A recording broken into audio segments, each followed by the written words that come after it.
कुल देवी को प्रणाम, मित्रों को, व्यूअर्स को, सब्सक्राइबर्स को नमस्कार। तो हमने थोड़ा एडवांस भृगुनंदी नाड़ी का भी चैप्टर शुरू किया हुआ है। सिंपल भृगुनंदी नाड़ी मोस्ट एडवांस में भी हमने एक ही लेक्चर डाला है। मोस्ट एडवांस भी लोगों को बहुत पसंद आएगा, वो भी अभी धीरे धीरे वो थोड़ा लेक्चर तैयार करने में टाइम लग रहा है, तो वो भी अभी मैं जल्दी ही सेकंड लेक्चर डालेंगे जो कि बड़ा ही इंटरेस्टिंग होगा। तो आप लोग उसको ध्यान से सुनिएगा, नोट कीजिएगा। उसमें बड़ी गहराई के साथ डिग्रीज के बारे में बताया जाएगा, इसके अंदर डिग्रीज कैसे लेनी है, वो मतलब एक अपने आप में एक नई बिल्कुल आयाम होगा। तो उसको आप जरूर ध्यान से देखें। अभी सेकंड लेक्चर मैंने डालना है, मैं प्रिपेयर कर रहा हूँ उसको। तो आज हम बात करने लगे हैं एडवांस कर्मा अलाइनमेंट के अंदर बृहस्पति के साथ जो कॉम्बिनेशंस हैं उनके बारे में बताएंगे। बृहस्पति के साथ, बृहस्पति जीव मेल के लिए हम बृहस्पति जीव कारक जो होता है बृहस्पति होता है, फीमेल के लिए शुक्र होता है। तो जो हम इसके अंदर तो सिर्फ जीव कारक गिनते हैं। जो एडवांस सिस्टम है हमारा भृगुनंदी नाड़ी का, उसके अंदर बृहस्पति के साथ जो ग्रहों के कॉम्बिनेशन है वही आदमी की लाइफ को डिसाइड करते हैं। This is final. ये आपको जब हम एडवांस सिस्टम सिखाएंगे तब आप उसके अंदर देखेंगे कि ओनली बृहस्पति के कॉम्बिनेशन ही आपकी लाइफ को डिसाइड करेंगे। तो अभी तो हम बीच वाले सिस्टम के अंदर हैं जहाँ एडवांस भृगुनंदी नाड़ी की बात कर रहे हैं। तो आज हम बृहस्पति के साथ कॉम्बिनेशन है, बृहस्पति और सूर्य का कॉम्बिनेशन, ये क्या काम करता है। इसके अंदर कॉम्बिनेशन हम कैसे देखते हैं, जो बेसिक थी वो तो 1 5 9 3 7 11 2 12 के कॉम्बिनेशन देखते थे। इसके अंदर हम देखेंगे 1 5 9 7 ओनली। ये संयोजन तो है दिव्य कृपा के रूप में जाना जाता है।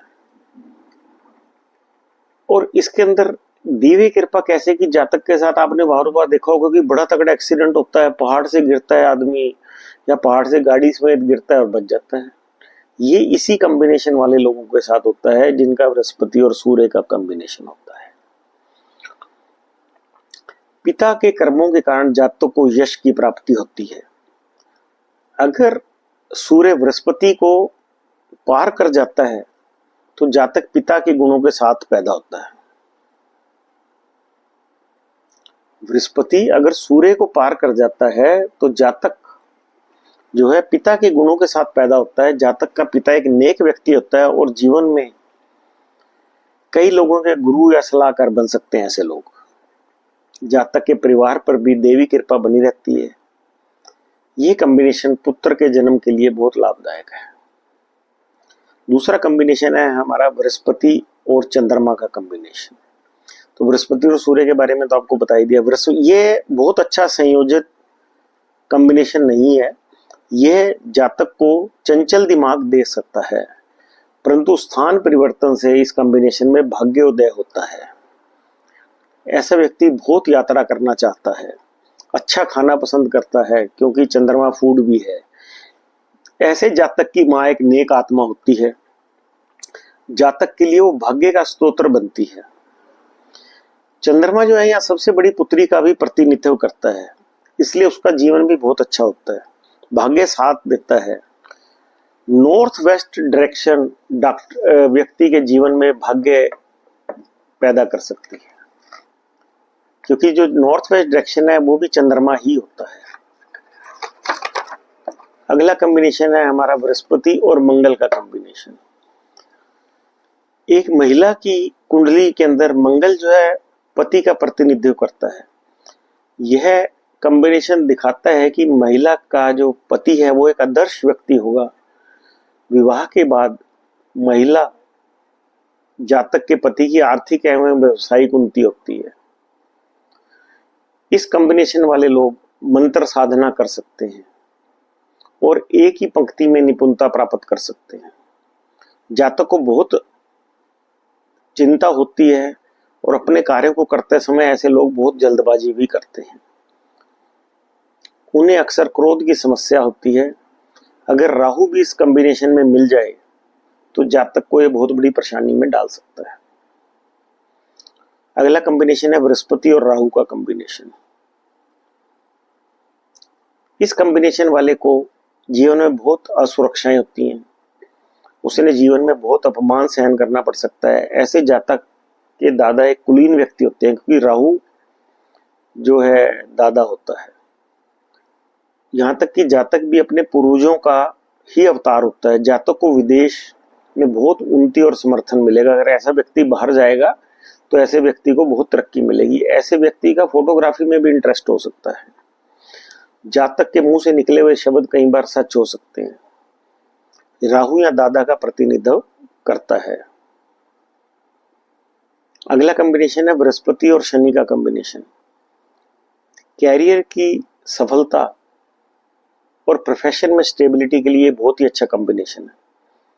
काल पुरुष की कुंडली में बृहस्पति भाग्य 9वें भाव पर शासन करता है और शनि 10वें भाव पर शासन करता है। इसलिए यह सबसे शक्तिशाली राजयोग बनाता है कुंडली में। ऐसे जातक के पास हमेशा स्थिर विकास के साथ साथ एक आरामदायक कार्य की भी प्रोफाइल होती है। जातक गुरु, परामर्शदाता, न्यायाधीश या धार्मिक उपदेश जैसे बृहस्पति के प्रतिनिधित्व करने वाले क्षेत्रों में अच्छा प्रदर्शन कर सकता है। अगला कॉम्बिनेशन है बृहस्पति और बुध का कॉम्बिनेशन।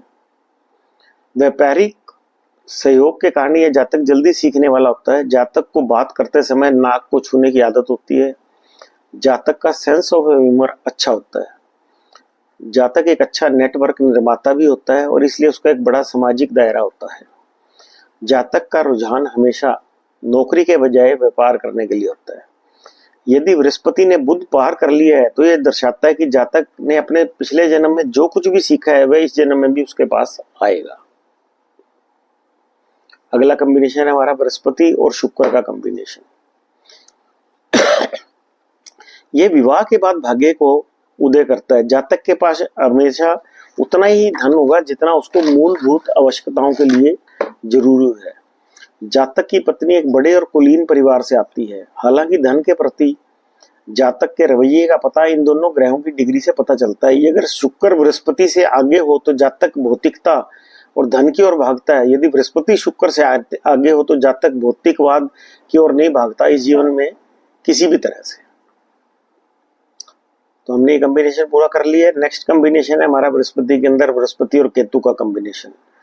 यह कॉम्बिनेशन एक आध्यात्मिक आत्मा को जन्म देता है। इस प्रकार के कॉम्बिनेशन को अपनी कुंडली में धारण किए हुए जातक के पीछे न कोई आध्यात्मिक शक्ति हमेशा काम करती है। यह संयोजन जातक को हमेशा केतु से संबंधित मामलों जैसे ध्यान, बागवानी या तांत्रिक साधना की ओर झुकाव के लिए मजबूर करता है।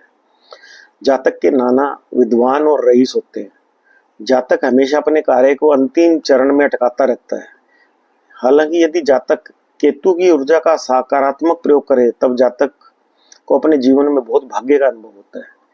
केतु हर चीज के प्रति आपके इरादे का भी प्रतिनिधित्व करता है। इसलिए जब भी कुंडली में ऐसा संयोजन हो तो सुनिश्चित करें कि किसी भी कार्य को करने से पहले आपको अपना इरादा स्पष्ट करने की आवश्यकता है। तो आज हमने बृहस्पति के कॉम्बिनेशंस के बारे में बताया। तो अगर आपको पसंद आया तो ज़्यादा से ज़्यादा शेयर कर सकें ताकि आपके मित्रों तक भी ये ज्ञान जो है बिना किसी रुकावट के पहुंच सके और वो उसका फ़ायदा उठा सकें। Thank you very much.